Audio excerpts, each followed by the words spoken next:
नमस्कार, जय हिंद, जय श्री राम। मैं हूं रौनक। तकरीबन 500 साल के संघर्ष के बाद और सुप्रीम कोर्ट द्वारा पूरी संवैधानिक सुनवाई के बाद 5 अगस्त 2020 का वो दिन आया है जब सन 1528 से लगातार चल रहे इस संघर्ष में अयोध्या फिर से भगवान राम के आगमन की साक्षी बनने जा रही है। 500 साल का समय बहुत बड़ा होता है। न जाने कितनी पीढ़ियां इस सपने के लिए, इस संघर्ष को जीते हुए इस दुनिया से जा चुकी हैं। पर राम तो हर युग, हर दौर में रहे हैं। राम भक्त भी हर दौर में रहे हैं। राम को बीजेपी का बताकर खुद को सेक्युलर बताने वाले क्या ये भूल गए हैं कि राम तो महर्षि वाल्मीकि के भी थे, राम तुलसीदास के भी थे, कबीर के राम थे, श्री गुरु नानक देव जी के राम थे, महर्षि अष्टावक्र के राम थे, महाकवि कालिदास के राम थे, मीरा के राम थे, महाकवि केशव दास के राम थे, महाप्राण निराला जी के राम थे, राष्ट्रकवि मैथिली शरण गुप्त के राम थे। यानी राम पूरी दुनिया है और ये दुनिया ही राम की है। दुनिया भर में लोग श्री राम को भगवान और अपना आराध्य मानते हैं। दुनिया के कई देशों में रामलीलाओं का मंचन होता है। हर देश में रामायण की प्रस्तुतियां और गाथा की एक अलग और अनूठी परंपरा है।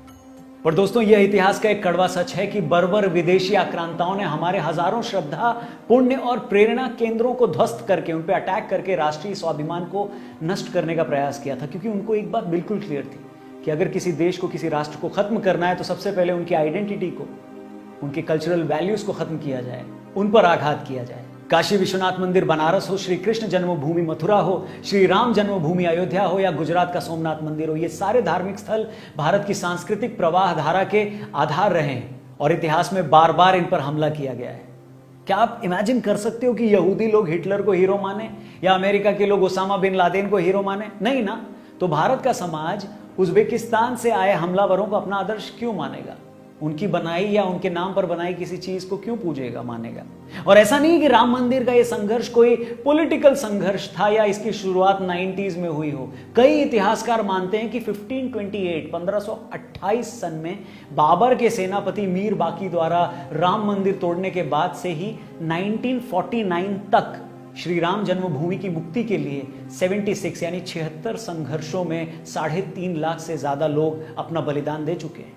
इसमें बाबर के काल में 4 बार, हुमायूं के काल में 10 बार, अकबर के काल में 20 बार, औरंगजेब के काल में 30 बार, अवध के नवाब सआदत अली के काल में 5 बार और नवाब नासिरुद्दीन हैदर के काल में 3 बार संघर्ष हुआ। और भारतवासियों ने इतनी कुर्बानियां क्यों दी? क्योंकि भारत के लिए राम केवल पूजा के देव नहीं हैं, वे नेशनल प्राइड हैं, राष्ट्रीय गौरव, भारत भक्ति और मर्यादा के मानदंडों के अनुसार जीवन व्यवहार करने वाले राष्ट्र पुरुष हैं। दोस्तों, हिंदुओं के लिए अयोध्या का महत्व उतना ही है जितना मुसलमान भाइयों के लिए मक्का का है, ईसाई भाइयों के लिए वेटिकन का है या यहूदी भाइयों के लिए जेरूसलम का है। आज जब भूमि पूजन की तैयारी पूरी हो चुकी है, तब भी कुछ लोग इस निर्माण को रोकने में लगे हैं। कौन है ये लोग? कहां से आते हैं? और ये वही लोग हैं जो पहले ये कहते थे कि राम थे ही नहीं, काल्पनिक थे। फिर ये कहने लगे कि मंदिर वहां था ही नहीं। फिर ये कहने लगे कि वो वहां पैदा नहीं हुए थे। और जब ये सब क्लियर हो गया तो जिद कि बनाने नहीं देंगे। और जब लोगों ने कहा कि मंदिर वहीं बनाएंगे तो ताना मारने लगे कि भाई मंदिर तो वहीं बनाएंगे पर तारीख नहीं बताएंगे। और अब जब तारीख भी तय हो चुकी है तो कहते हैं कि अभी देश के लिए प्रायोरिटी नहीं है। अरे कुछ तो शर्म करो जनाब, कुछ तो शर्म करो। राम मंदिर ना जिद है ना जरूरत, ये अभिमान है, सम्मान है, गुणगान है उनका, जो मनुष्य रूप में आए ही इसलिए थे कि बता सकें कि मनुष्य को होना कैसे चाहिए। और एंड में मैं बस इतना कहना चाहूंगा कि तरस के साथ साथ मुझे शर्म भी आती है उन लोगों पर जो जय सिया राम और जय श्री राम सिर्फ इस वजह से नहीं कहते क्योंकि उनको लगता है कि एक पार्टी विशेष इस कैंपेन को चला रही है और जय श्री राम कहेंगे वो तो वो उनके विचारधारा से टैग कर दिए जाएंगे। तो उन लोगों से मैं यही कहूंगा कि हे सल्फेट शिरोमणि, राम तब भी थे जब वो पार्टी नहीं थी। राम तब भी थे जब आडवाणी और मोदी नहीं थे। राम तब भी थे जब तुम और हम नहीं थे। और राम तब भी रहेंगे जब ये सब नहीं होंगे। इसलिए अब भी मौका है अपनी ईगो और अपनी बेवकूफी को सरयू में बहाओ और जोर से दशरथ नंदन अयोध्या नरेश रघुकुल दीपक मर्यादा पुरुषोत्तम श्री रामचंद्र की जय चिल्लाओ।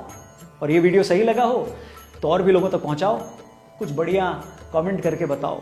चैनल जरूर सब्सक्राइब करना। फेसबुक पेज पर देख रहे हो तो जरूर लाइक करना पेज को। अपना ख्याल रखना। जय श्री राम।